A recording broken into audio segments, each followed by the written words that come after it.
Hi, everyone, and welcome back to another episode of The Progressive Bitcoiner. I'm your host, Trey Walsh, and today we have on the show Erik. Erik is a UX designer. He's worked on the Cashu app that many of you might be familiar with called eNuts, and so many other projects, and has a real eye and attention for detail with UX, UI, design, and Bitcoin, being in the space for a little while now. So this was a really interesting conversation to talk about some of my favorite things involving mainstream adoption of Bitcoin, building products that folks really want to use in Bitcoin, whether it's wallets, whether it's Cashu implementations of Bitcoin, focusing on design and things like that. And then also talking about politics and talking about different movements within Bitcoin, different approaches and hurdles to Bitcoin adoption and community. We talked about privacy, governments, different things like that. So this was a really good conversation. I really loved having Erik on to talk about it. And I'm sure many of you will find many different things that you're interested in this conversation, whether it's more the technical design side of things, whether it's our talking about politics and censorship resistant stuff, privacy, and hoping to get more and more away from privacy and free speech being known as right-wing talking points, which really drives me crazy, and just focusing on human flourishing and the importance of things like privacy and freedom of speech for everyone, regardless of your political leanings, and encouraging that. So thank you so much, Erik, for coming on the show. And for everyone, please follow along with Erik's work. He does really incredible work. You can find all of his contact, social handles and things like that in the show notes. So thanks again, Erik. And thank you all for listening. If you find value in this podcast, really encourage you to share this episode with anyone you might think would be interested in this show. And also to keep up with our show, we have our Substack that I've mentioned before in episodes. So if you sign up for our Substack, you'll get episodes delivered to your inbox every Tuesday. And we also do a weekly newsletter as well, focusing on world events and Bitcoin through the lens of progressive values and things like that. So be sure to sign up for our Substack if you haven't already, and be sure to check out our sponsors as well, and those promo links for SAS mining and Bitbox in the show notes to take advantage of those. And if you have any feedback at all, as always, you can reach out to me at hello@progressivebitcoiner.com. All right, I'll let you get to the episode now, and we will see you again next week.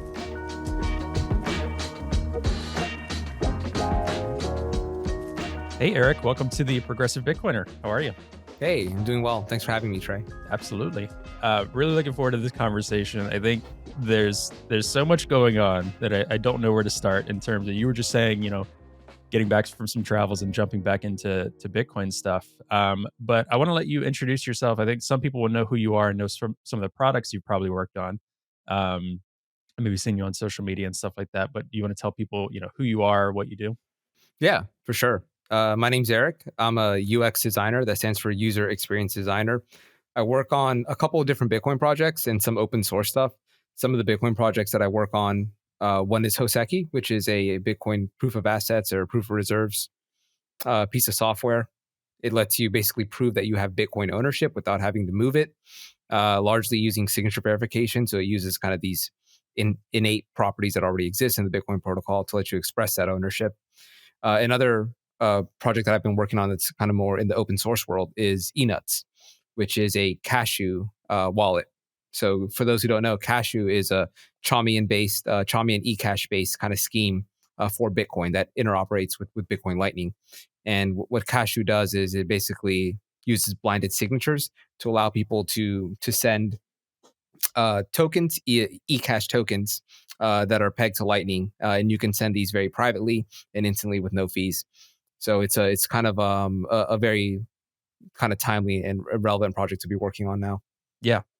Tell people a little bit why you feel that it's timely and relevant to work on. Obviously, one of the things that I had mentioned to you is love to discuss, part of this show and part of what I think is super important is just talking to regular everyday folks who are just coming into Bitcoin, fortunately or unfortunately, especially if some crazy price action starts happening this year, more and more people get more intrigued and interested in Bitcoin. And hopefully, if they're using Bitcoin as it's intended, they're using products that lets them hold their own keys, spend and send Bitcoin, all of this stuff.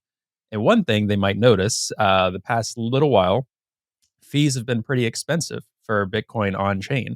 And then figuring out how to use Lightning, how to use these other products, whether it's Liquid, Cashu, things like that, to just be able to spend Bitcoin and not be so overwhelmed by the expensive fees or trying to time fees and things like that. So, can you talk to people a little bit about maybe we can just start there with eNuts or with Cashew in general and how that maybe addresses some of those concerns? Yeah, so in the high fee environment that we've been seeing right now, it's making on chain kind of prohibitively expensive for very small transactions, especially if you want to onboard a new person. Mhm. So maybe taking like a step back is one thing that I like to think about as a designer is what is the experience of somebody that's trying to accomplish a goal. So if you look at like somebody that's brand new to Bitcoin and they're trying to interact with Bitcoin for the first time, there are different kind of routes they can go on. There are different ways, and usually what you want to have is create a good positive onboarding experience, meaning that when they use it, it kind of has a feeling of magic and it kind of feels like it works and like it's simple and it's intuitive. And in order to do that, there are different kind of shortcuts you can take, or there are, different layers of Bitcoin that they can use to accomplish this. So and design plays a role in this as well. So eNuts is like I mentioned is a Cashu wallet, and what eNuts allows someone to do is to instantly receive ecash, which is denominated in Sats, and it does this because you don't need to have one. You don't need to open up a Lightning channel to interact with Cashu. You can just open up a Cashu wallet, and then just somebody can push money directly to you.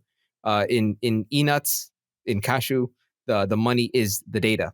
So it eliminates that barrier to entry of having to maybe if you download an on-chain wallet, the first thing you have to do is wait 10 minutes for transaction confirmation. If you download a non-custodial Lightning wallet and you receive money, you have to open up a channel first. So there's that kind of like issue of having like enough liquidity and inbound liquidity to receive the payment. Now, one of the things that you kind of touched on is in order to there are different kind of philosophies about what is Bitcoin, what is real Bitcoin, how do you make this distinction? And this is kind of where custodial and non-custodial kind of come into play. These are two different ways to use Bitcoin. And there are certain people that feel, if it's custodial Bitcoin, it's not real Bitcoin. Mhm. It's not your keys, not your Bitcoin.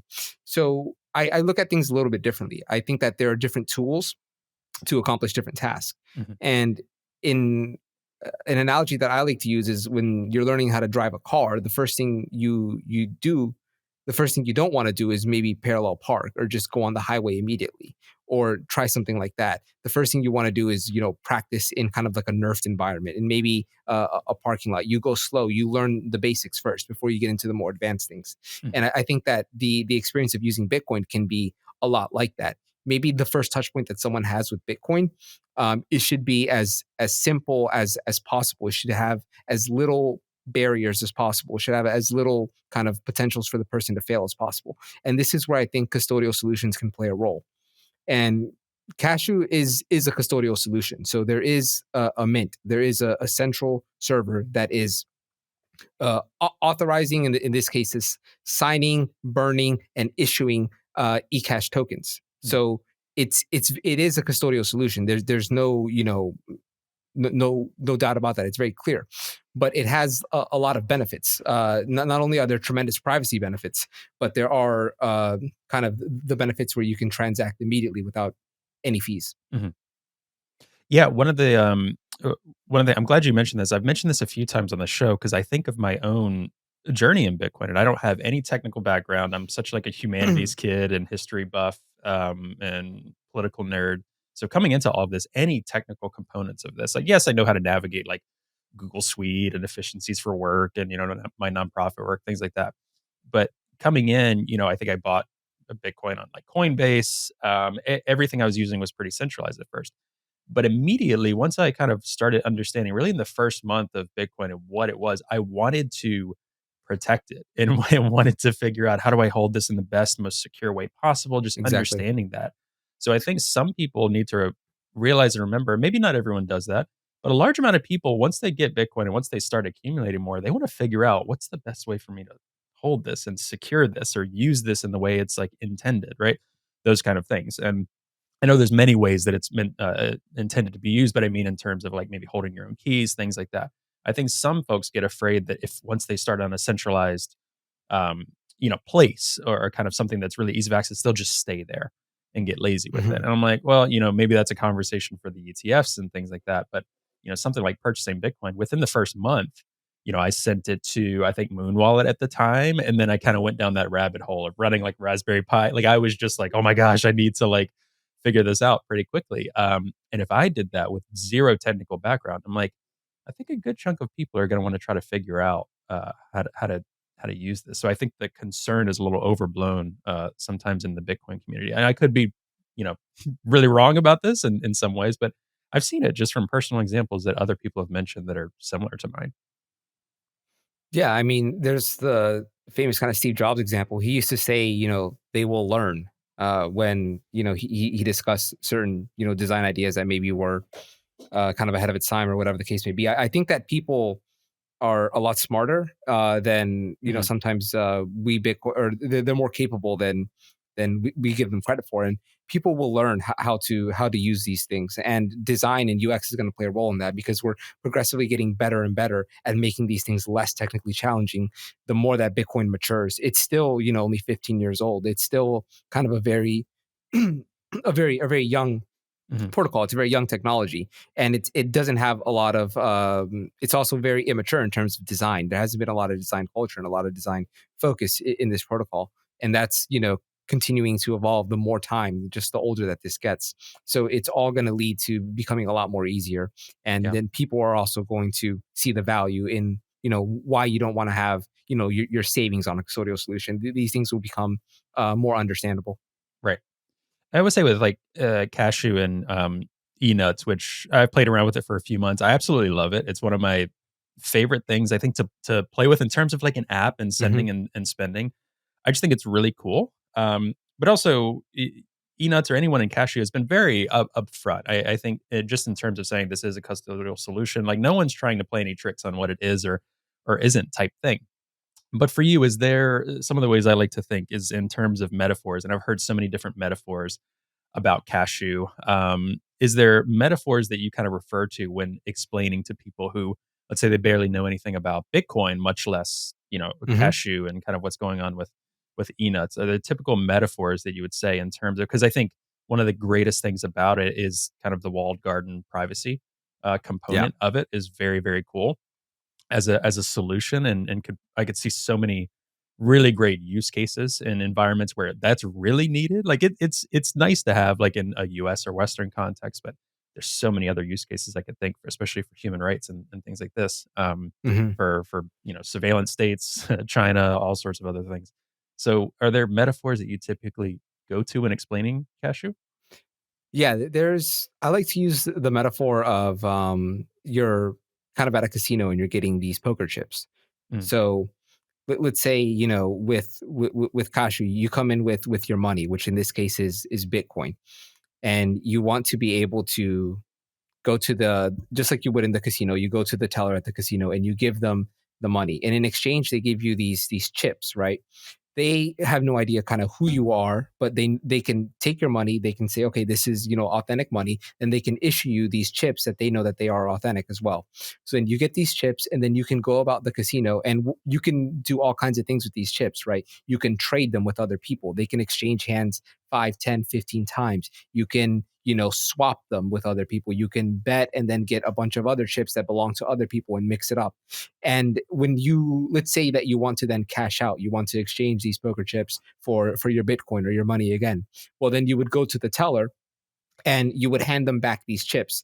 Now, the teller at this point, they have no idea who, if they look at your stack of chips, they have no idea how many people you transacted with, who were those people, mm, which accounts they belong to. The teller has absolutely no idea. All the teller does is it looks at the chips, it has a way of authenticating them, saying, okay, yeah, these aren't forgeries, these aren't inauthentic. And then it takes the chips, it cashes them out, and it gives you your money again. So this is how you can see that it kind of has that privacy benefit where the mint in this case is totally blind. It has no concept of users, of accounts, or anything like that. It's only its only knowledge is this token valid or not? Was it issued by me or not? And it does that through verifying its signature. So is this something that I've signed for in the past, or have I not signed for it? And then when the mint looks at it, it says, okay, this is valid. It burns it, destroys it, and then it redeems another one. Mm. So that's kind of how it keeps this chain of privacy going, and it prevents double spending as well. Yeah, and I don't know if we've said it, but the on ramp and off ramp is Lightning. So this is through Hmm. that Lightning invoice process. If I'm not mistaken, there's no kind of on chain. It's only Lightning, right? Yeah, that's correct. So you exchange Lightning, Bitcoin on Lightning for Cashu or eCash tokens, and then you can just interact with these tokens with anyone as long as they're connected to the same mint, the same central server or bank as you would call it. And what's beautiful about Cashu is that anyone can run their own mint.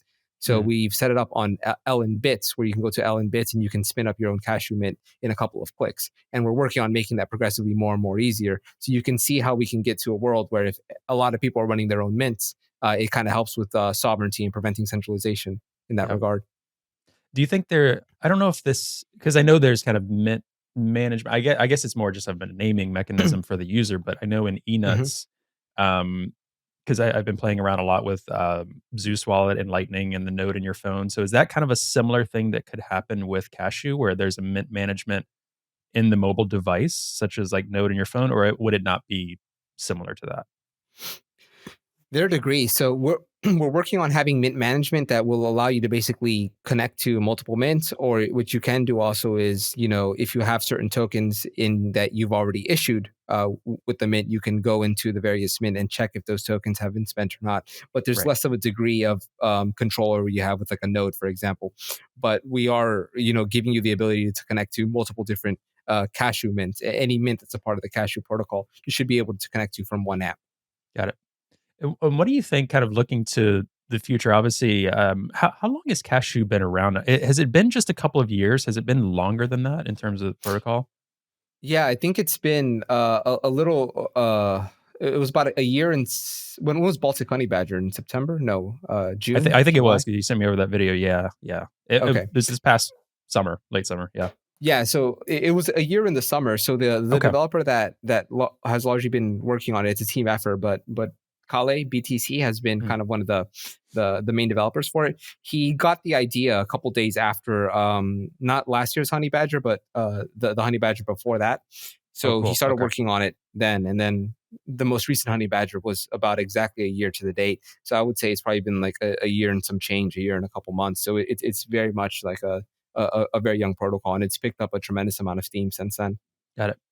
And how do you what are some of the use cases that you visualize, or the type of user? Obviously anyone can use it, but the type of use case where it's like this is really good to consider using something like eNuts or just Cashew. And when I say eNuts, folks, that's the app. Like think of that, that's like the wallet in this Hmm. instance that utilizes Cashew.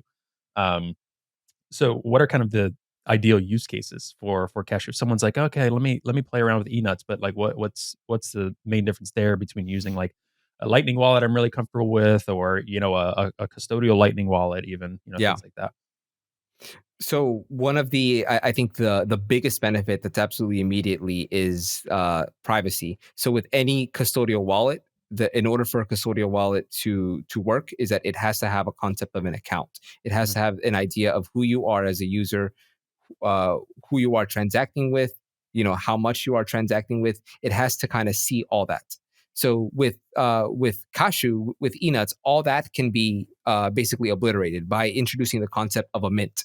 And for the reasons that I mentioned earlier, the mint has no insight into accounts, who you're transacting with, what your balance is. So if any custodial, the way I look at it is that any custodial wallet, any Lightning wallet that exists right now that is custodial, it can be exponentially improved in terms of privacy by implementing Cashew mm, on it. So that is like one kind of major area that I see that this can work immediately right away. That's probably like my biggest one. And the another one is in order to onboard people with zero fees. mm. So if you want to get someone to experience Bitcoin kind of immediately, you can have them download Cashew, send it to them right away, and you won't have to worry about a channel opening in the case of Lightning, or in the case of non-custodial Lightning, I should say, or waiting 10 minutes for a confirmation in the case of on-chain and then paying on-chain fees. Got it. And do you know, we didn't touch on this beforehand, but there's been a lot of conversations recently about Liquid as well. Like Liquid was around for a little while and then it wasn't. And then high-fee environment, people are kind of looking to other solutions again. So we don't have to discuss it if you're like, ah, that's not really, my area or focus. But I'm curious if because some folks will say, okay, well, what's the obviously there's difference between Liquid and Cashew and something using something like eNuts and using these mints. So for folks that would compare, because a lot of folks only know Bitcoin and Lightning, then they hear other things like Liquid and Cashew. They might say, okay, well, I'm kind of using Liquid for that. Would you be able to speak on kind of differentiating between those things? Because there are some pretty large differences there. Yeah, I'm always hesitant to speak on other projects, especially projects that I'm just not too kind of well versed on. With Liquid, my understanding is that it's not an exact L2, but it's more like a sidechain, and there's a federation Mhm. that is involved with pegging in and out, exchanging Liquid BTC to BTC. But I'm sorry, I can't speak too much about it just because it's kind of outside of my area of expertise. I've barely used it. I downloaded Aqua Wallet yesterday, and Yeah, I did I too. did a receive, and that's kind of the extent. But I haven't Yeah. looked a lot under the hood. Yeah, I feel the same way, and I know BTC Sessions has been posting about it, which is helpful. So I'll continue just kind of looking into it. But I'm more comfortable with the understanding of Cashew, Lightning, Bitcoin. That still feels like the Hmm. Bitcoin sphere to me. Once we get into Liquid, things feel a little bit shady is the wrong word, and I don't want to imply that there's like shady things going on with it, but it Yeah. it feels like an outside of Bitcoin project that's trying to engage with Bitcoin and connect there. And for a while, it didn't. I know there are a lot of people that I really respect that is like this, Liquid is not a solution. Again, that's my personal opinion. I also haven't Hmm. played with it too much, so I shouldn't speak too much on it. But are there folks that you've heard from or kind of seen that are like, oh, well, using Cashew or I haven't seen this too much myself, but I can imagine some folks as they're listening are like, oh, that's a shit coin. You're just creating like what are you talking about? Creating this coin or mint or someone maybe who's hearing for this for the Hmm. first time. How would you respond to people when they think about Cashew within the Bitcoin ecosystem and how that works, and who might be like skeptical of what you're saying? Yeah, I would say it's no more or no less of a shitcoin than any custodial wallet, Lightning custodial wallet to Lightning custodial wallet transaction. Mm, It's the same risk model is there, which is that the central server, the mint in this case, can rug. They can run off with your funds. But we have the privacy benefits. So if somebody feels like it's a shitcoin, what I hear most often is that it's not real Bitcoin, yeah, yeah, because that's a better you way to don't say it. Yeah, yeah, because you don't have your private keys, and I think that's true. It's a layer two custodial solution, and we're very clear about that. That's if you don't believe or you aren't interested in scaling Bitcoin in by using custodial solutions, then uh, eNuts Cashew is probably not going to be a solution that you're too excited for. yeah.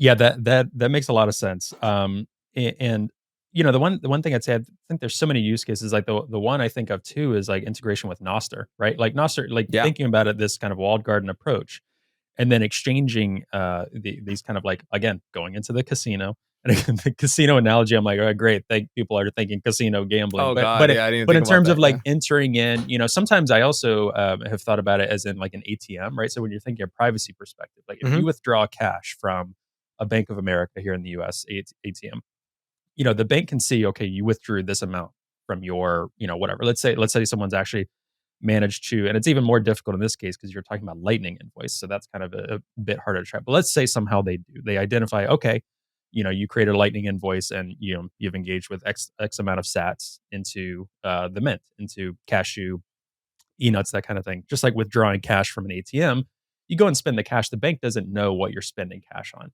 Hmm. Maybe if there's different seals and serial numbers on the cash bills, but let's say, hypothetically, they don't know. And then you deposit whatever cash back into, and okay, then they can engage again, hypothetically. But with Lightning, that's even more difficult. So if it's already really difficult with cash, it's like imagining the privacy benefits of also going from on-chain to Lightning. Okay, that's already a privacy enhancement, and then going into Cashew. The privacy is just astounding, and that's one of the biggest problems facing Bitcoin I see is privacy. That's why people have played around with Monero before. That's why so many Hmm. other projects had been really up and running the past few years because they're like, oh, Bitcoin's terrible for privacy um, without certain tools, right? Just the protocol in general is meant to be on chain public ledger, and there's so many reasons for that. But on the point of privacy, both of us coming from the left, and I'm not sure about in your context, but this is, I think, governments in general, but especially in the U.S. Obviously, we've heard a lot with Elizabeth Warren and Bitcoin and privacy and funding terrorism and this and that. But there's a general trend that many people, many Bitcoiners are really worried about just this erosion of privacy over many years, integrated into law, that kind of thing. So in terms of privacy for money, exchanging value, Bitcoin, Cashew, how do you view these things and the importance of privacy while also discussing to like a mainstream audience the importance of privacy? Not like a privacy, in my bunker waiting for the end times, right? Because I think that's what people too often associate with like, what? Why do you need to be private so much? Why do you want to be anonymous? Why Hmm. do you want to, and people don't really understand the Cypherpunk Manifesto and privacy and your ability to reveal to the world what you would like privacy is not secrecy. How do you talk to people, whether it's just like normal everyday people, about Yeah. privacy or thinking about?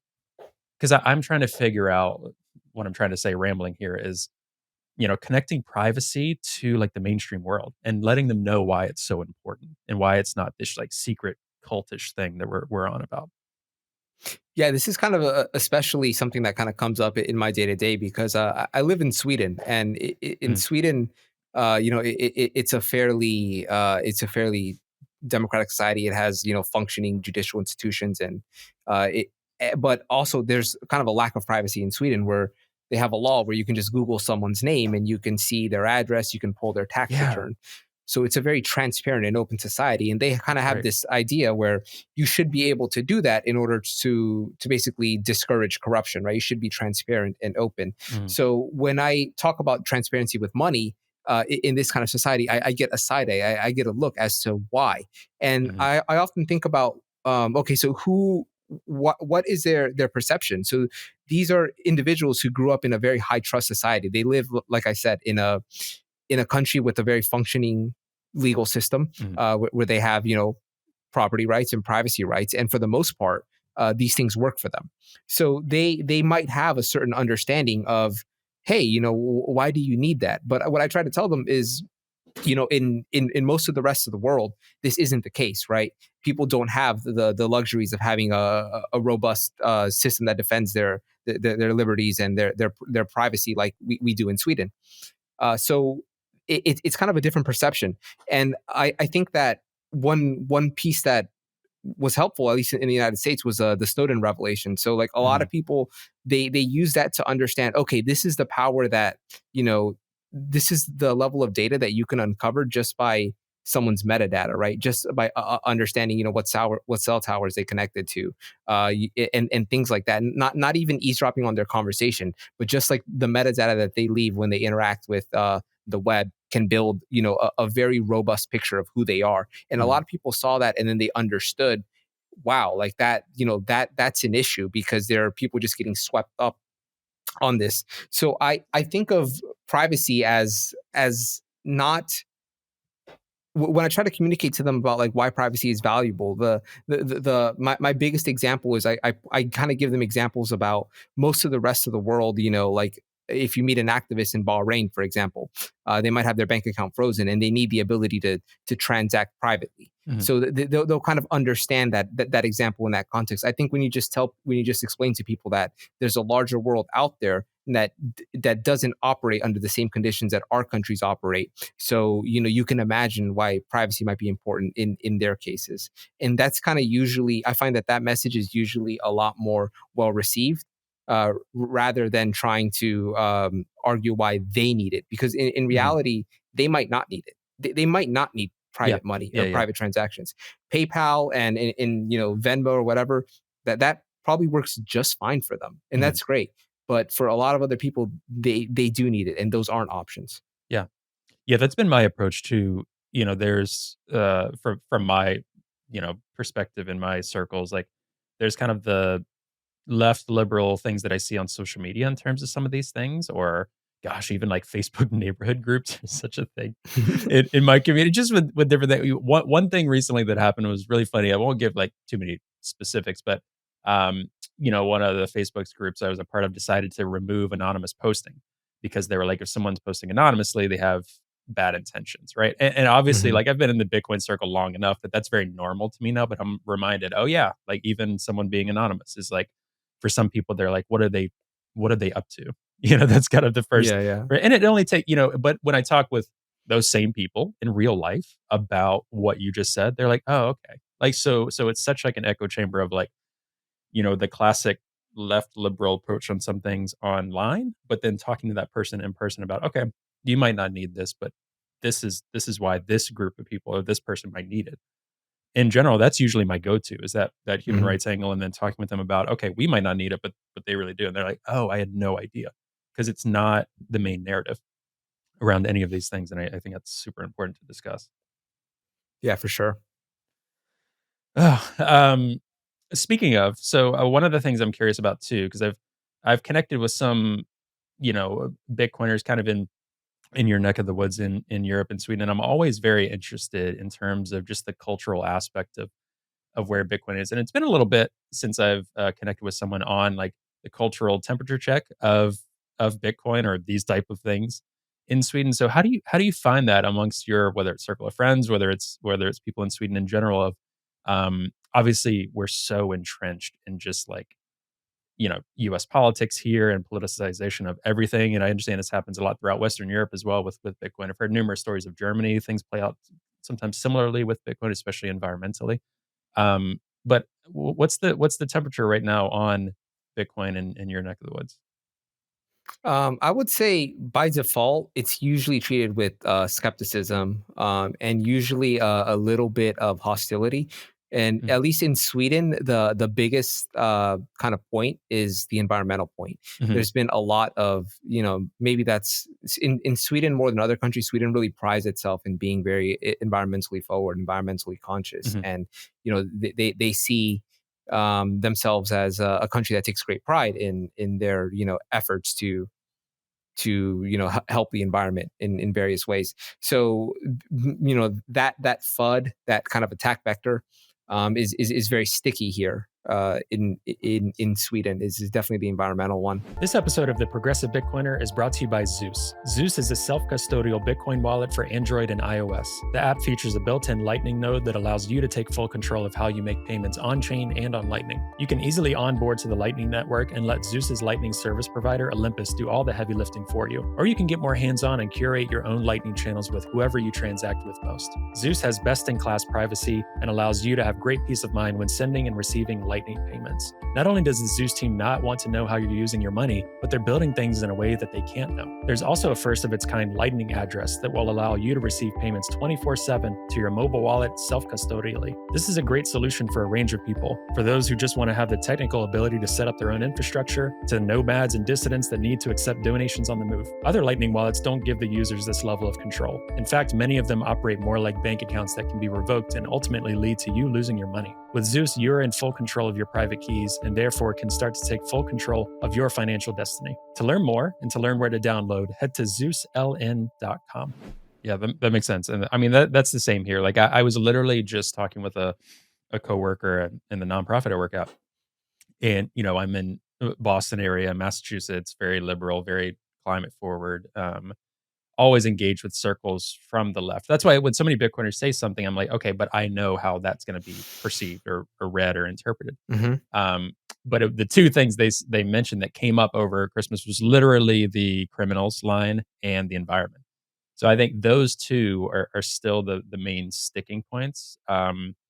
Which is good in my mind in that there aren't others that are coming up, at least not yet.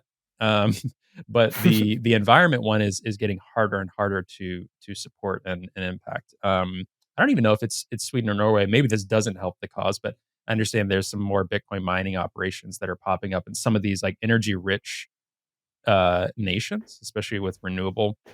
So again, I don't know whether that will, maybe it'll hurt in the short term, but help in the long term if people start, hearing about, Bitcoin mining operations expanding to their neck of the woods and things like that. But I'm hoping over time that FUD kind of is slipping away in the general public because more people that are not Bitcoiners are talking about it in different ways, different journalists, in Yeah, different it feels publications. like it.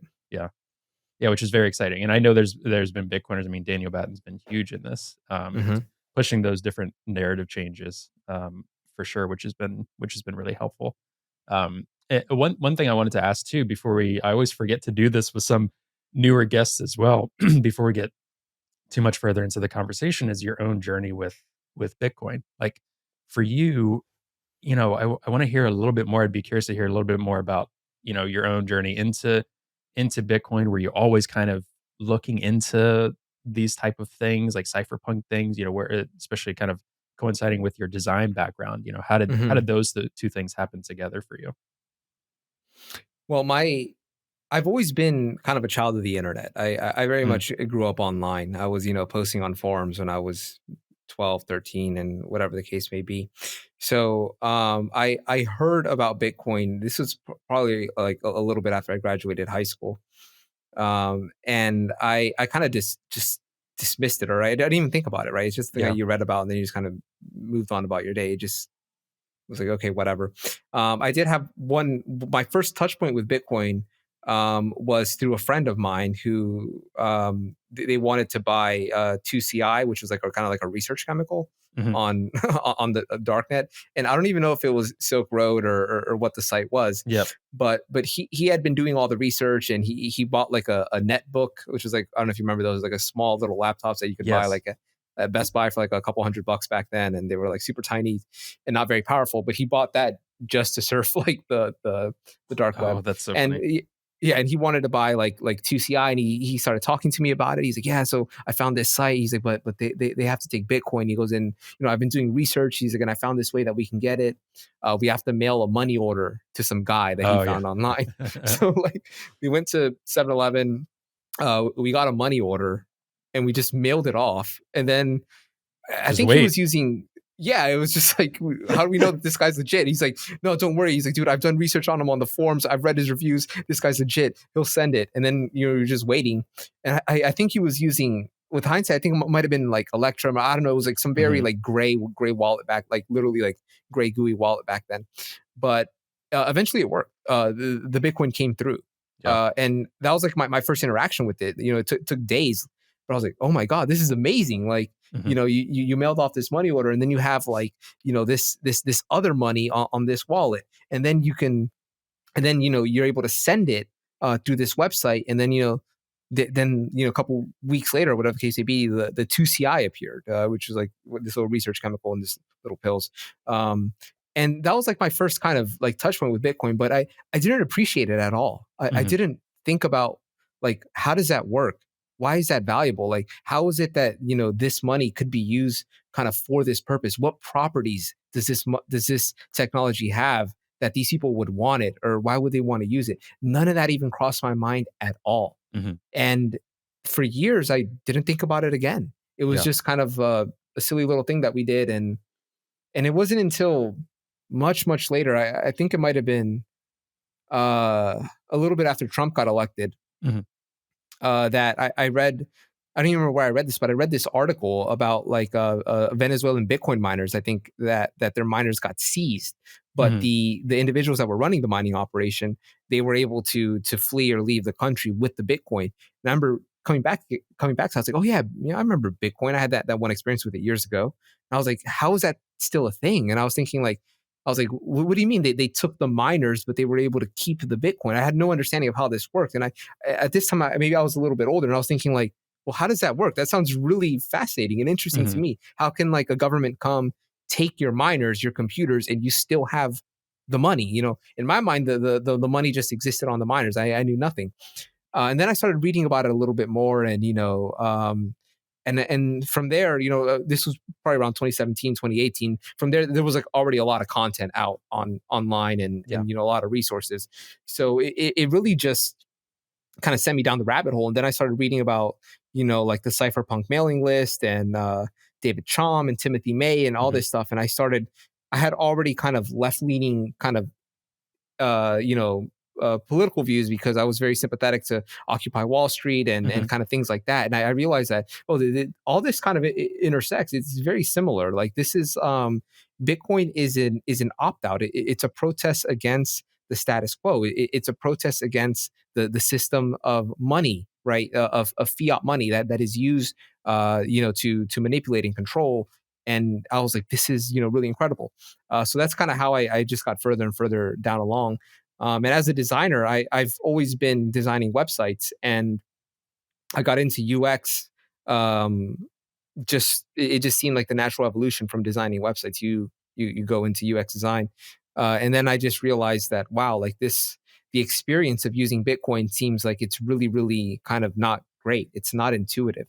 I Hmm. struggle. I trip. I fumble all the time when trying to do things, and that led me to think, hey, I'm someone that can help. Like I spent a lot of time, designing interfaces for other things, not necessarily Bitcoin related, but I know that I can help here. So I just started getting involved on GitHub, looking at some projects that I thought were cool, some node management projects, some wallets, and just started, giving insight on issues, opening issues, giving design suggestions, and kind of led me to where I am now. That's awesome. Did you have any like, I mean, it doesn't matter as much anymore, especially, but like formal training? Did you, go to school for different design stuff, or was this a lot of like self-taught playing around with stuff? Yeah, I did go to school for design, but it wasn't very useful for kind of the day to day stuff that I use now Mm, because it was more of a visual design program.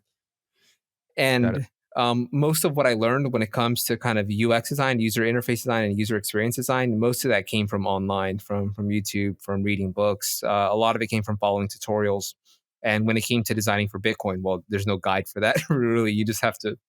It's the Wild West. You just have to download these apps, get wrecked, lose things, become frustrated by why these things aren't working, and then realize like, yeah, we can make these things better. And part of what I was doing at the time was I was looking at other chains like Ethereum and stuff, and I was just not because I was interested in their technology, but just because I want to see their UX. And I realized that wow, these guys are a bit ahead in terms of design and user experience. Some of these like Web3 and like Ethereum type projects, like they seem to have culturally placed more of an emphasis on design, and using their wallets and their products is much more pleasant. And that kind of really lit a fire under me. I was like, yo, we need to step it up on Bitcoin. Like Mhm. we can't like fall behind in terms of design and usability. Yeah, I completely agree, and it's funny, it's a little bit different, but when I was talking with, Laura and Ricky recently from the Bitcoin Explorers, they were talking about in their travels, they've seen, like, crypto everywhere around the world. It's just even crypto advertising and marketing and just the way they engage with people, like, culturally, trying to stay culturally relevant. Bitcoin is starting to get a little bit better with that, I think. I think, especially I think Cash App and things like that getting a little bit more, and again, this is a separate conversation from like the actual products and things like that, but more just like trying to engage culturally with people, trying to engage with like use cases, like BitKey, like a hardware wallet recently coming out from Yeah, love it. Cash App. Um, did you actually get it? Or I think I saw a post recently that you were like, I don't know if I'm going to order it because it seemed like it was such a headache to try to get it there in terms of cost. No, yeah, Yeah, the, yeah. the shipping to Europe, I forgot it was like $80 or something. I Yeah. was like, Oh oh my yeah, no, gosh. Yeah. Come on, Jack. Just send him one. yeah, Um, but anyway, just there's some other products and lightning wallets and things like this that, and obviously I think eNuts is like beautiful. Like I love when an app just is like simple and works. And I mean, even on the surface, eNuts is like this is beta software. Like everything's hmm clear about what it is. So things are getting better there. But again, I think it's because most of the people that up to this date have been working on Bitcoin are really fundamentally like cypherpunk encoders, like yeah, historically throughout the movement. So that is their focus about like, you know, code and purity, and that's been the approach. Whereas, I think too, I'm curious your thoughts on this if you have any perspective. I think just in terms of funding as well, and those kind of icky subjects that Bitcoiners, well, especially folks on the left, don't like to talk about money in general. So that's kind of a hard, mm.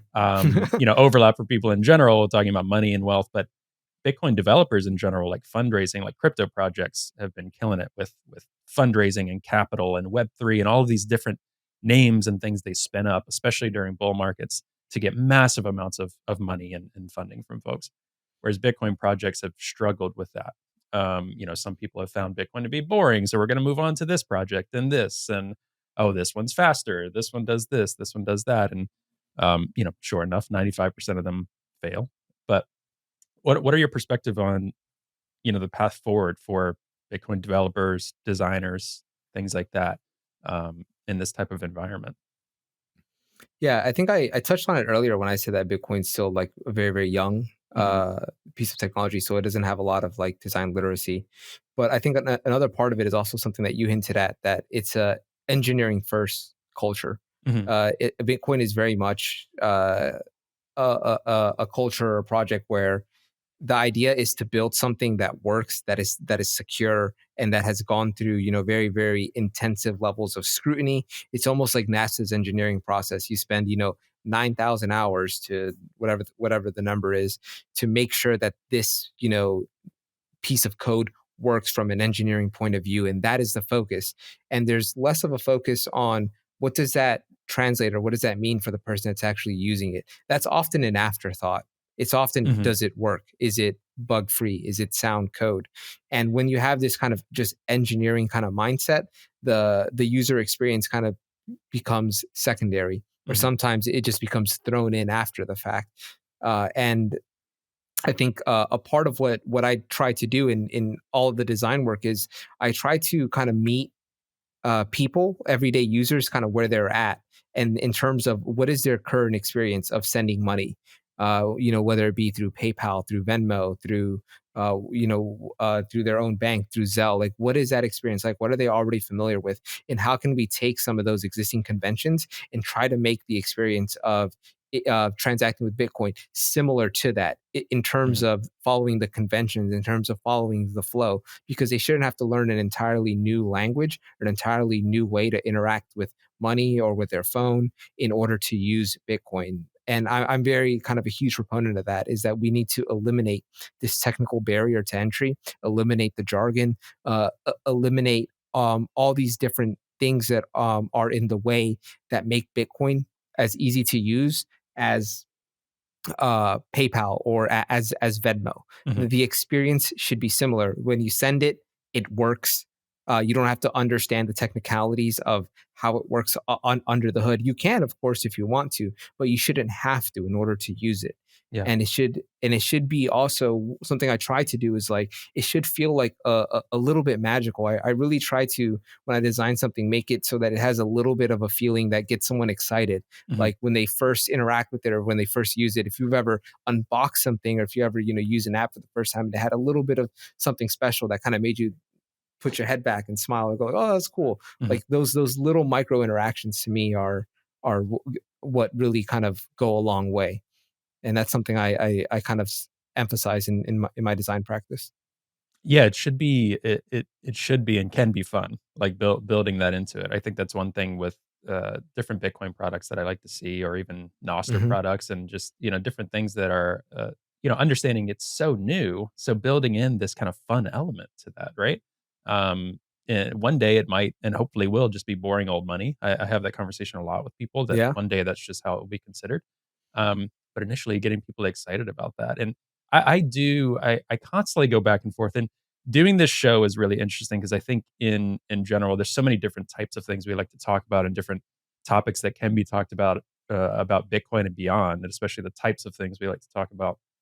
But sometimes I'll kind of be thinking out loud on the show, or thinking probably a couple months later, I might be like, "Ah, I feel differently on that." And that's okay. Like, people can go back, and Hmm. I'll if people say, "You said this," then I'm like, "Okay, I'll correct it," you know? I'm not trying to, promote, like, scams or anything like that, but just in terms of viewpoints, and constantly I go back and forth. Like, sometimes I'm in the mode of, like, Bitcoin and Bitcoin products need to be as easy to use as, like, Venmo, or else just, like, it's not worth it.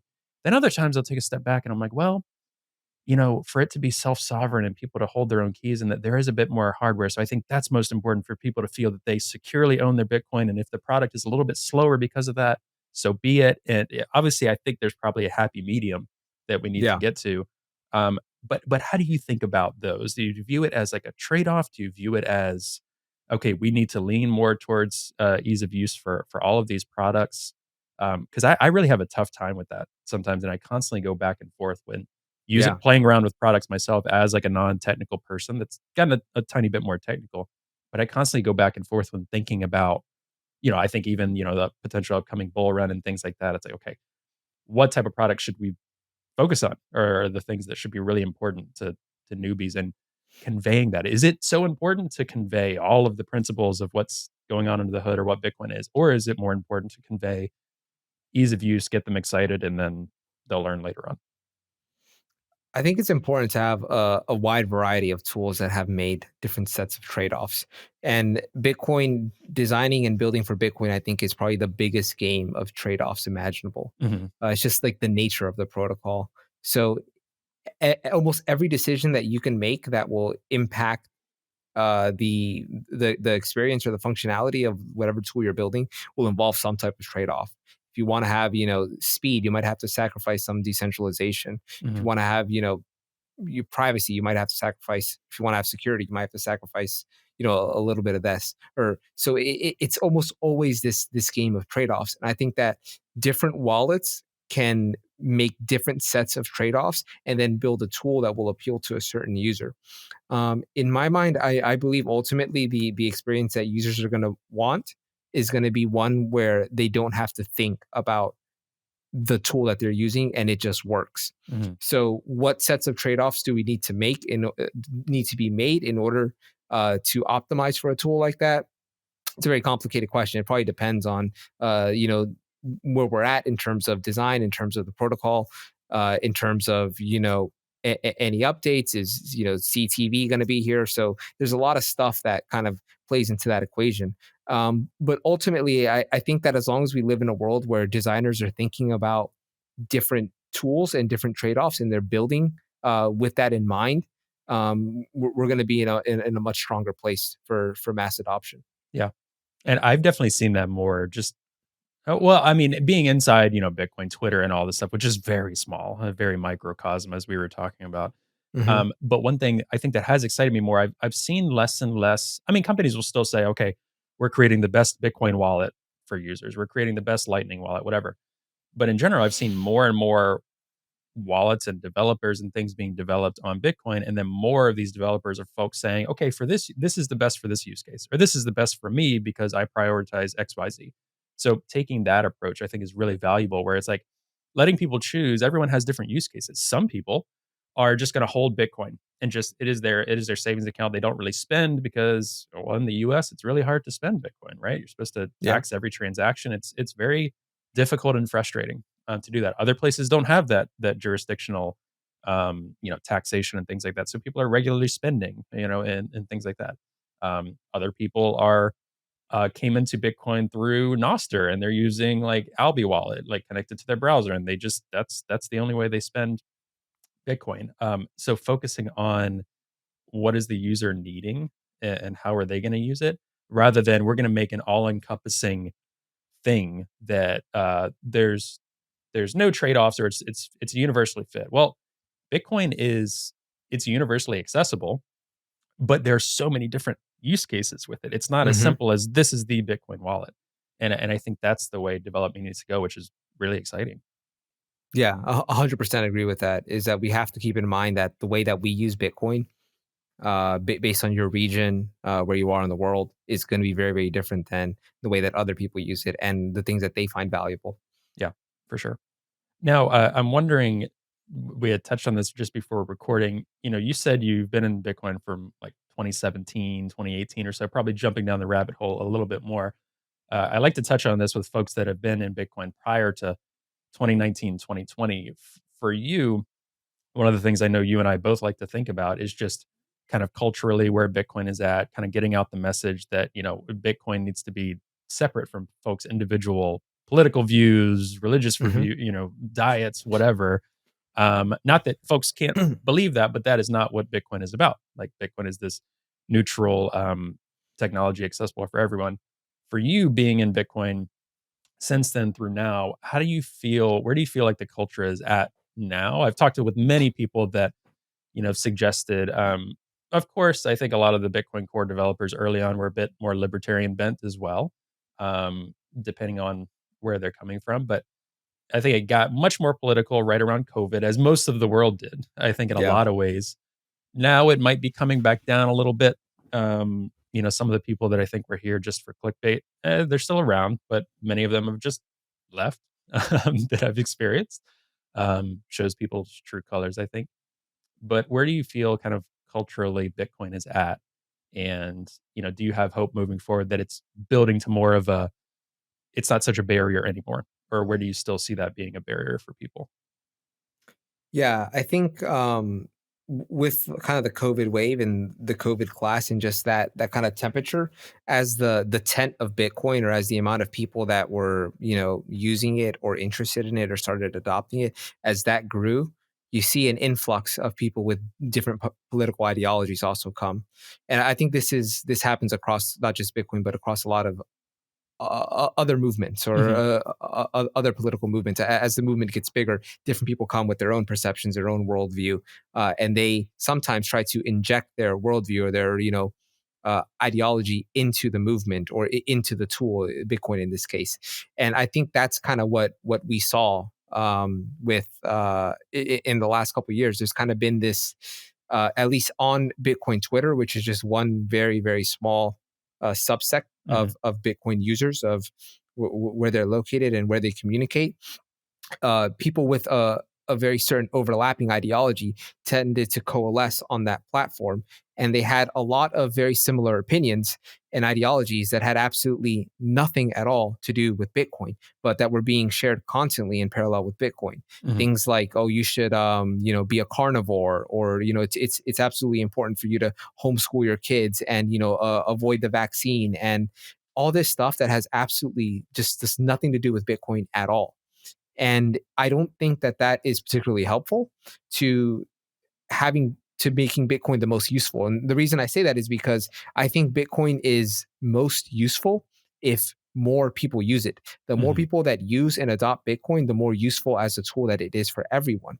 And when you inject, a personal ideology onto the tool, onto the protocol, what that serves is to alienate a bunch of other people who don't share that ideology. So I find it incredibly just totally unuseful. And I'm not to say that those people can't have their conversations, or they all can't agree on their ideologies, but to try to intertwine that with Bitcoin is just very very misguided to me. Hmm. To say that Bitcoin is a libertarian Austrian economic project, Hmm. that's just insanity. Bitcoin is just money. It's an alternative to fiat money that works, right? It's a neutral form of money.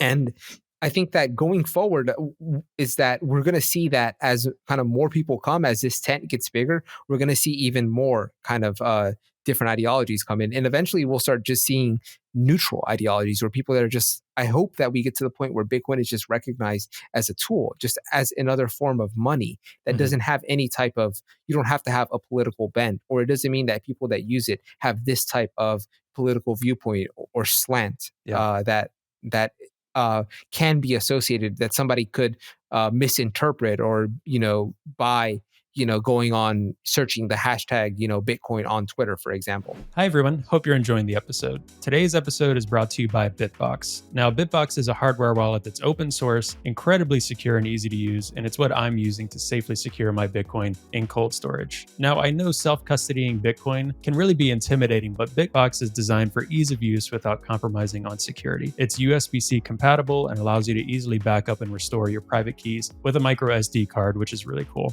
Now, you can purchase the Bitbox using the promo code TPB at the link found in the show notes for 5% off your purchase. And I really want to thank Bitbox for their support of the podcast, and I'm really excited about this new partnership. All right, I'll let you get back to the episode now.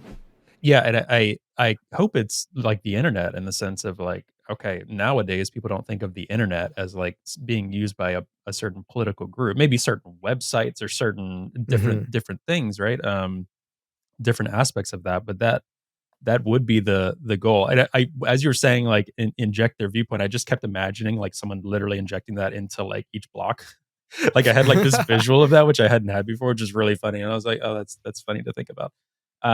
Yeah, I mean, I think it's so important, and yeah, it because when I first started being more vocal in the Bitcoin space and figuring out I wanted to contribute more and just started writing more and connecting with people, one of the first things I got early on, it's been less and less as I think people have seen, okay, we want Bitcoin to succeed. So we need all these different voices. Was like, oh, you're trying to make Bitcoin political, right? And obviously the name of this podcast, some of it is a bit of like marketing because of the FUD and the left approach. Like, okay, progressive Bitcoiner, how is that going to work out? But eventually, hopefully, we won't really even need the name anymore, right? Like the two, it's not even a concept of okay, yeah, you can be from the left or whatever, and in Hmm. Bitcoin. And I still feel conflicted about it to this day because of so many things. But early on, people were like, "You're making Bitcoin political by saying progressive Bitcoin and this and that." And it's like, well, it's because there's such a loud, overwhelming majority of the content on Bitcoin is right leaning libertarian in the U.S. Whether it's podcasts, Yeah. writing, Twitter, things like that. That's been growing less and less, which is really good, in general. Not because those people shouldn't have those platforms if they want it in an audience, but because people will start not associating Bitcoin so much, just like you said, with a certain political ideology. And I think that's the goal. So I always get a kick when they're like, "You're making it political." I'm like, "Well, I'm only infusing that because it's been so overwhelmingly one political group so loud that for better or for worse, because I tell people I'm engaging with the real world, for better or for worse, I've had so many people say, "Oh, it's just for crypto bros," or "Oh, Ted Cruz," or "These politicians, these Yeah. right wing politicians, like Bitcoin," or "Oh my gosh, it's just for like carnivores," or whatever. Like if someone can just see something about Bitcoin for an instance and be turned off for a year, 2 years until they come back around. They're like, "Oh, it's still around." Kind of like the Yeah. thing that you had. Like people will come back around. I think whether it's a part of life or because they're interested, but we can't dismiss that some people are just turned off, that they should learn about it, and not say, okay, if someone you may not like will use Bitcoin for sure. That's not the point, but a lot of people get turned off by that. Is that something that you think a lot about in terms of the Bitcoin ecosystem? I was able to push through, but I think it's because I come from that background. Like a lot of my family is kind of conservative, right leaning, so I was able to like understand and push through some of that and see why people were thinking that way. But it's still a concern of mine to this day when talking about Bitcoin. Yeah. I mean, it is somewhat of a concern of mine. I try not to like get super, or I don't immediately let a lot of my close friends know that I'm involved with Bitcoin, partly because, or not close friends, but like people that I meet Yeah, yeah. kind of immediately, because I fear that there is that connotation that, oh, you're involved with Bitcoin, that's like for those like anti-government, like Mhm, super privacy, like conspiracy theory, like internet types.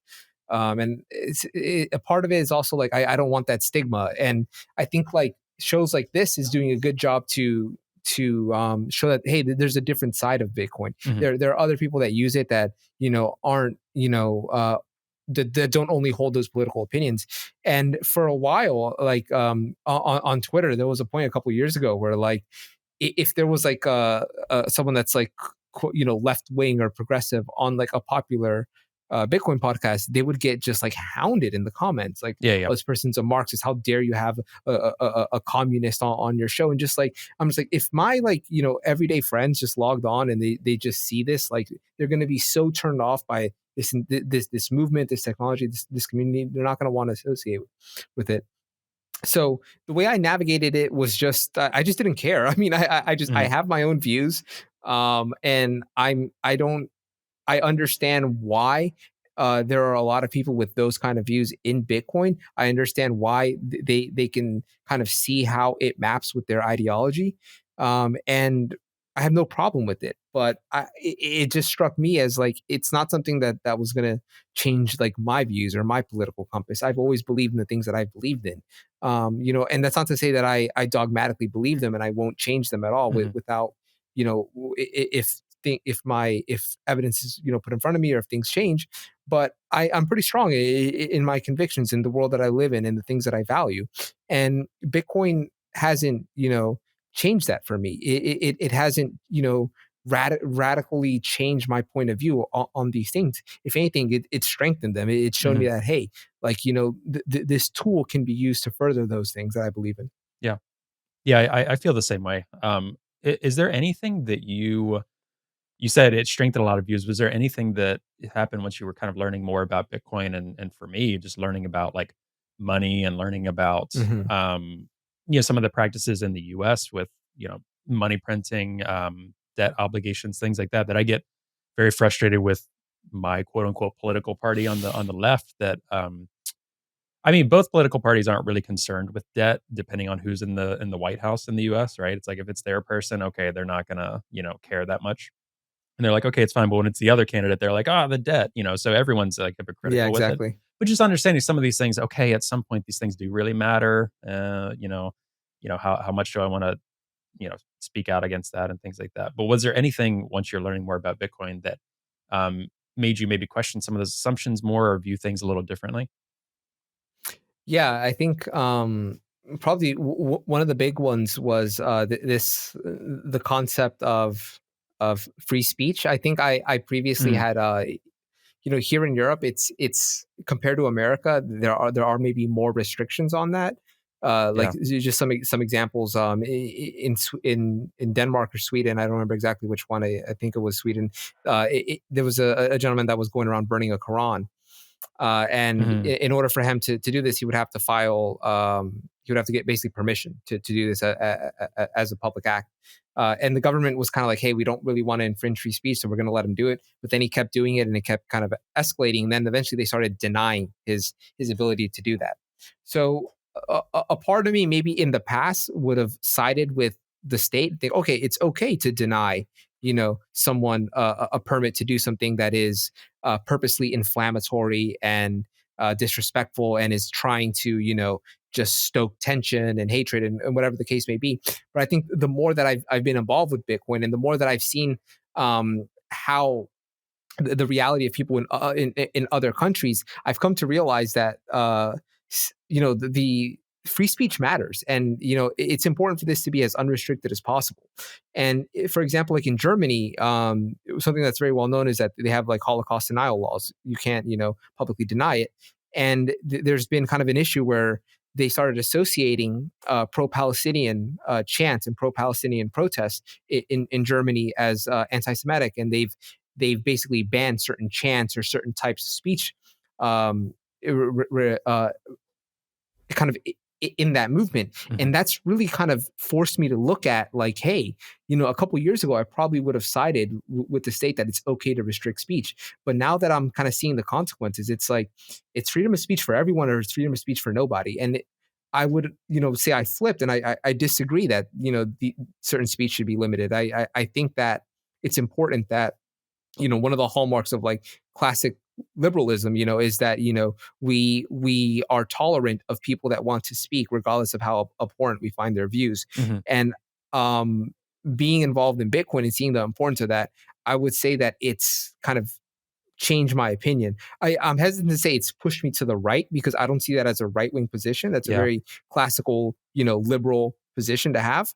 But it's to some people in the more like left leaning space, if I say these things, they might say, "Oh, he's like a free speech kind of maximalist, like right winger mhm, rhetoric that he's espousing." So I would say that that's an area that has kind of challenged me. Also, economically, I mean, I've always kind of thought that you know in the past that like well y- a very naive view I had when I was younger was, oh, the reason that we have so many problems in I'm from America, in America is just that the government just doesn't spend more money on social services. It's just that they mhm, don't just tax more. If they only tax people more and they spend more money on these things, we would live in a better place. But once I learned more about economics, I learned about the reality of inflation. You realize that inflation hurts poor people a lot more mhm, than it hurts rich people who already have assets.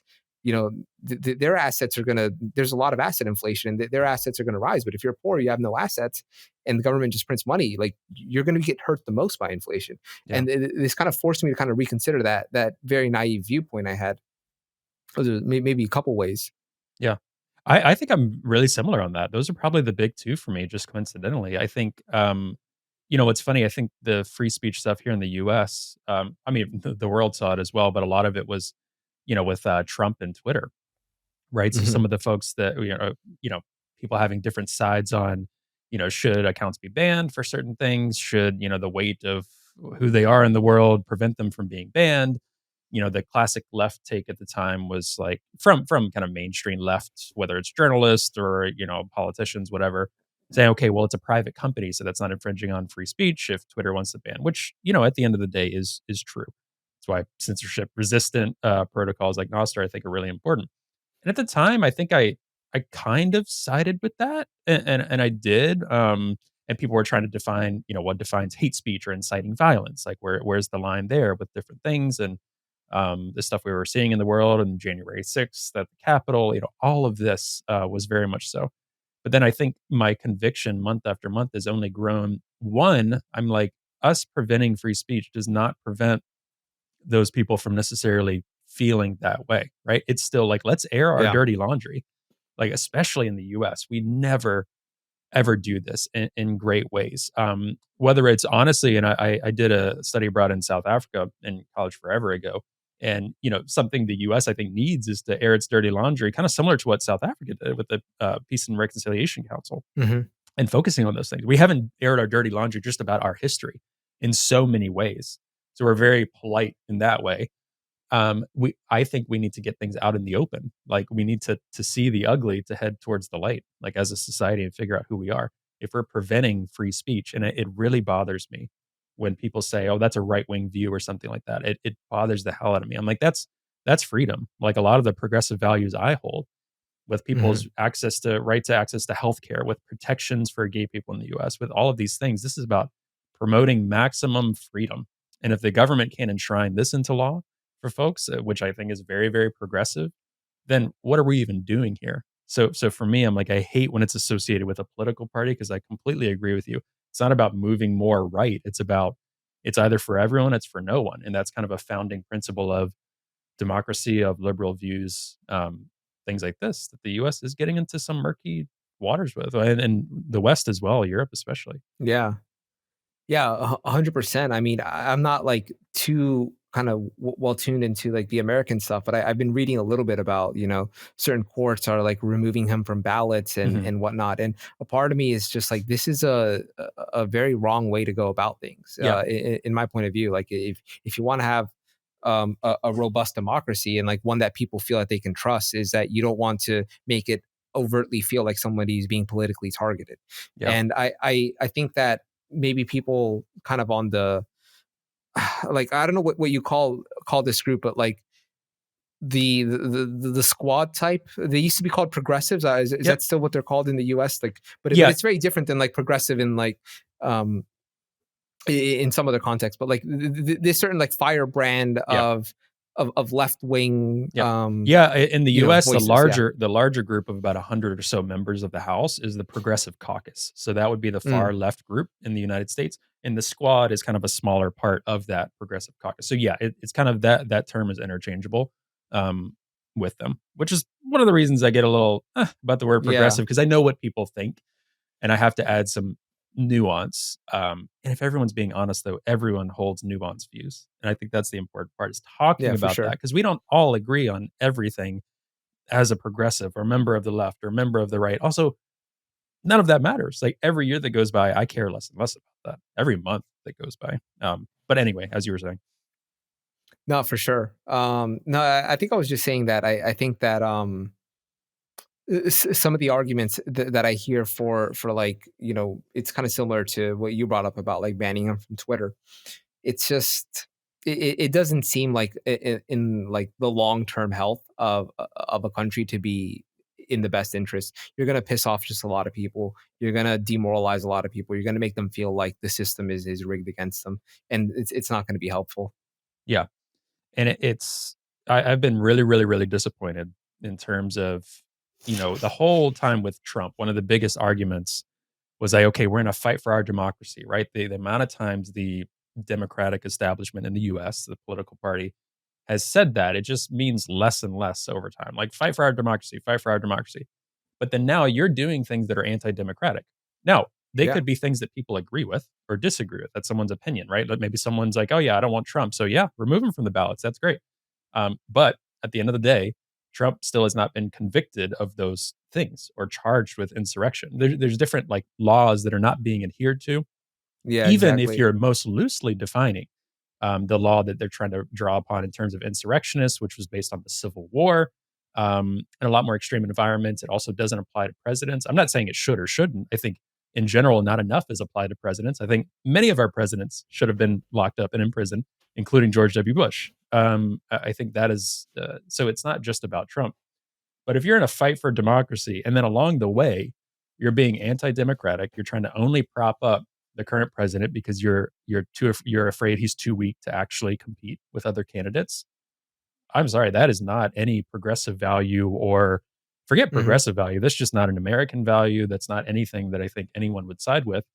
Um, and they're in for a rude awakening, in my opinion, in terms of elections. And of course, the last thing on earth I would want is a Trump presidency. I do believe he's a dangerous individual, not like a dangerous for all of these things. It's just in terms of like when Trump was president, we saw a lot of extremists around the world get kind of excited because they're like, he's a loose cannon, Yeah. he's a wild cannon, he's not going to hold us accountable. We can do what we want to our populations. Like, not that the U.S. should be a police state, but there's just a lot of unstableness that this man brings as an individual in one of the most important positions in the world. So yeah, that's something I'm a little fearful of. But, uh, Democrats engaging in the way they have in the US and just the left in general going along with this, it's not democratic. It's crazy to me. So it's been hard for me to engage, period, with this because I'm like, everything in our political system is really messed up. That's probably why most of us find ourselves in Bitcoin in general. But yeah, I'm not too optimistic about that. Yeah, 100%. And another part of me that's bothered by it is that like these kind of actions that the people are taking, it kind of further gives credence to this kind of rising school of thought that is very anti-democratic, anti-egalitarian. You're seeing it in Europe, you're seeing it in America. It's this view that, oh, democracy has failed, or like, we need a strong man, or whatever Mhm. the case may be. When we weaken the institutions, and we play very loose with the laws and restricting candidates, it adds fuel to their arguments, right? It does. And it's kind of this like snake eating itself, or this like fire that just keeps fueling itself. Yeah.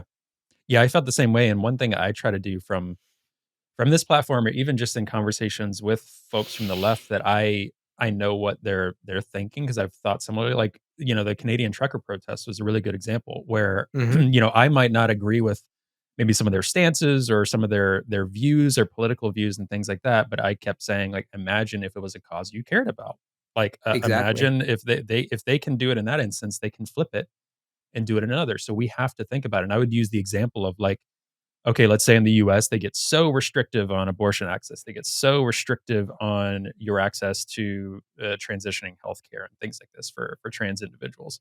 And the only way you could raise funds to keep your operation going was through Bitcoin. And they just like they cut off your bank charters, they've cut off your organization's 501(c)(3) status. They've done all of these things at a state and federal level in the US, which are kind of enshrined into law. So it's like they can't, but if you're advocating for them to, you know, freeze bank accounts for those people, why would Yeah. they not do the same thing to you if your guy wasn't in office? Like we have to think that way because there's a good chance at this point as we stand today that Trump could be president next time around.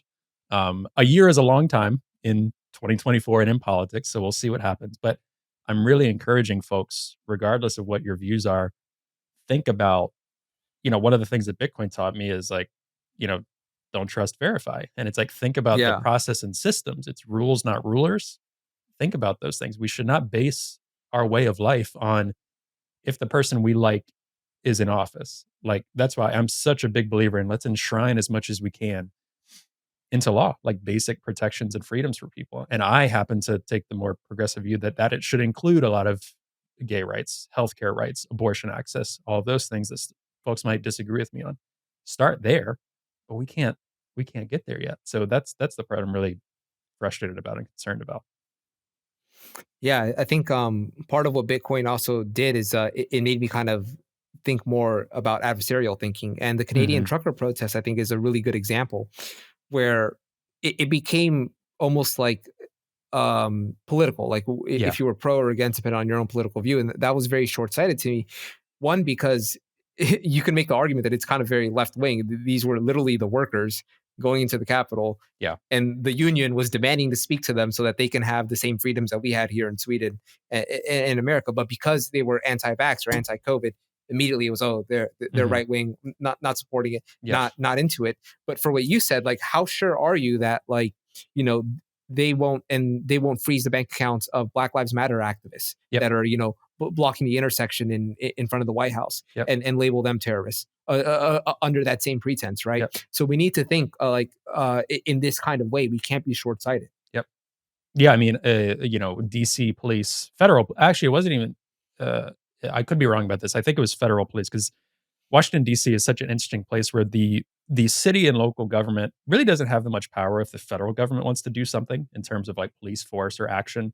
So even if DC, which especially at the time was very, like, politically left and still is in terms of, Mhm. like, mayor, structure of the city, population of DC, there were Black Lives Matter protesters, and Trump wanted to go do a photo op, like, with the Bible in his hand. Yeah, yeah. And, they were shooting cannons. They were just doing like, massive, like, pretty violent action against these protesters to get them off the street.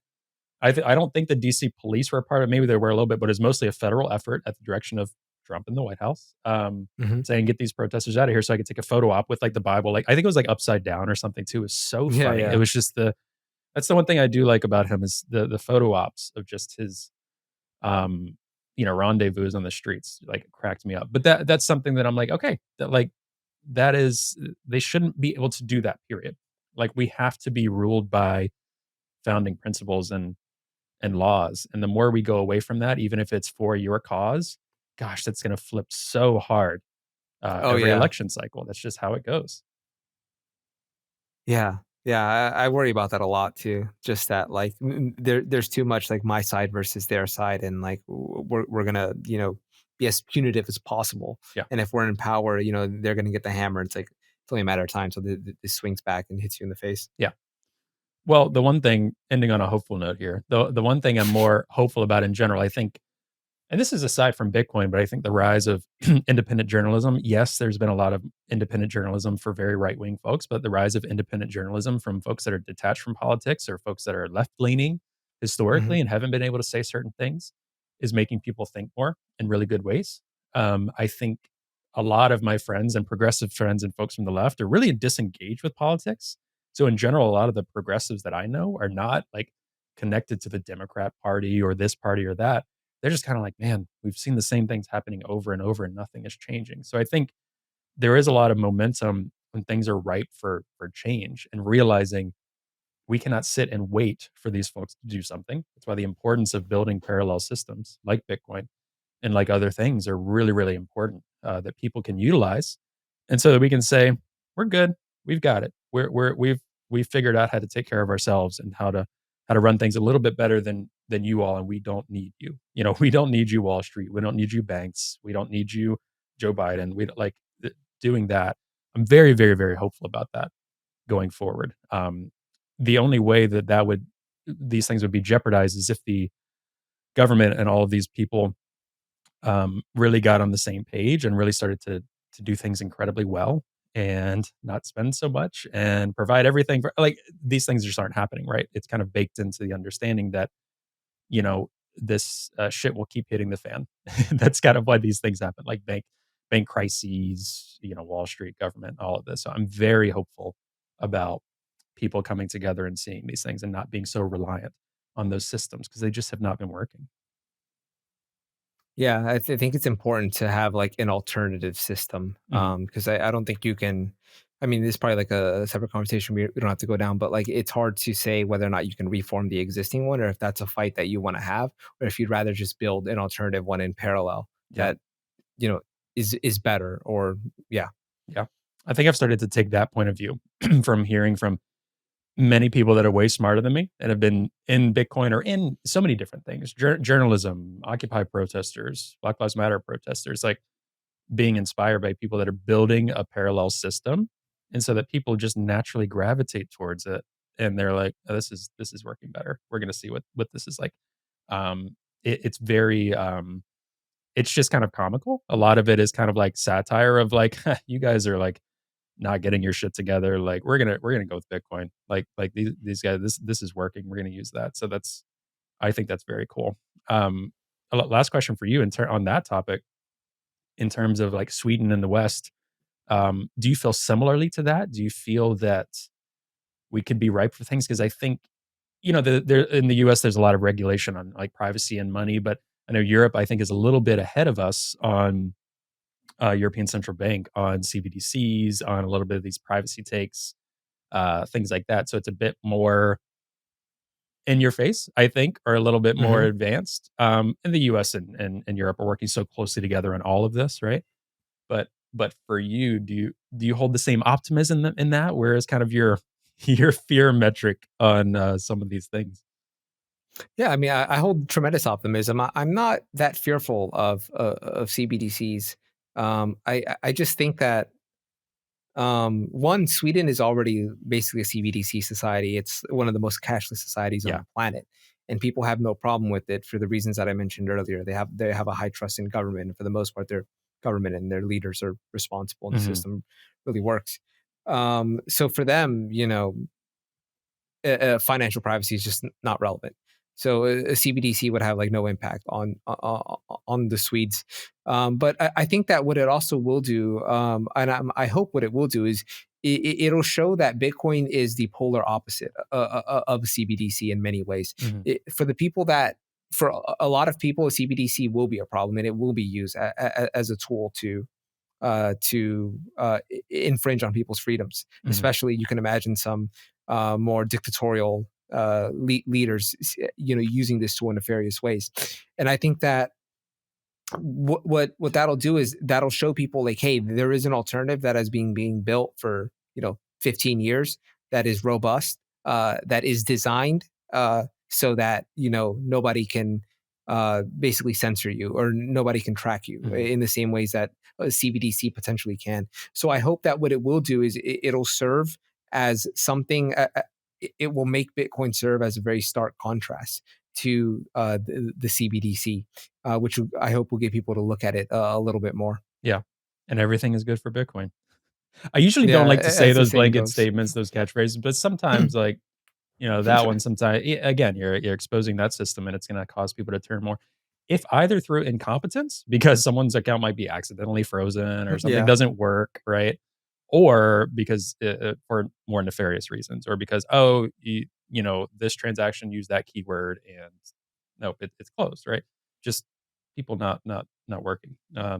So my hope is that either through this podcast and so many efforts, like, the concept of freedom, freedom of speech, freedom of transaction, privacy, be viewed less and less as a like a political party type thing, or a political ideology. It's political in the sense of you have rulers that are against that, but it should not be an ideological difference. It should be like more people just want freedom to do as they wish and to be who they are and to feel safe in their society to be and do that, as long as they are not directly harming someone else in a most extreme Hmm. case, right? Not the, potential, or that is a harmful feeling or thing you said, but, having people feel safe. That I hope will be less and less of an ideological thing. And I mean, the height of that has been the past couple of years in my context and seeing things in the US. So my hope, even beyond Bitcoin, is we move to that place. Yeah. Same. Yeah. Well, Eric, I'm glad we talked about so many of these different things. I didn't know which way we'd go in some of this conversation Yeah. towards the end, but I really enjoyed it. Where can people, follow, support you, support your work? I know you've got like, your website and the projects you're working on in Twitter, but where can folks follow along and, engage with you? Yeah. I mean, Twitter is probably the place that you can kind of keep up with my daily updates on the stuff that I'm working on and daily thoughts. So it's UX Eric underscore. You can also go to my website to find my nostr. I don't I never memorize my npub. I never know how to direct people to my Yeah. nostr. It's connected to my nip5, so maybe you can search Eric at uieric.com, but Yeah. I'm not Usually I sure put it in the show how. notes too. If someone's even Okay. remotely, so it'll be in the show notes for people Yeah. to reach out. Yeah. Yeah, if not, my npub is on my website. And if you're interested in Cashu, I recommend going to cashu.space, cashu.space, for the protocol documentation, and to learn more about the different wallets that are out there, and how it's used. because I think that eCash has a very, very bright future on Bitcoin. Yeah, I agree with that. Well, thank you so much for coming on. Really enjoyed the conversation. And folks, be sure to check out Erik's work. You're an awesome designer. I love your stuff. Oh, thanks, man. So much. I think you're doing so much good stuff, and excited to see the year ahead. Yeah, it's going to be a fun one, man. Thanks for having me. It's been nice chatting. Yeah, absolutely.